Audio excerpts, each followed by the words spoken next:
So ito mga idol, another sharing video. Papakita natin yung carbon brush. Yan. Haba pa yung apat na to. So ang nakikita natin ngayon is bitak-bitak na itong carbon brush. Ang unit nga pala ay bunggo. Yan. So Kia bunggo yan. Pasilip natin yung may-ari. Ayan o. So nag-comment siya sa ating Facebook.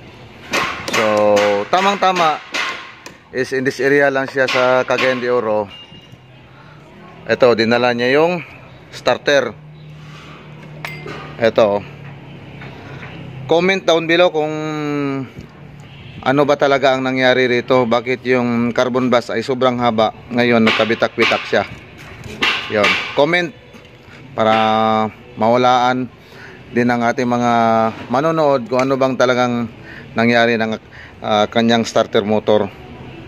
Yan. Sobrang haba pa oh. Yun.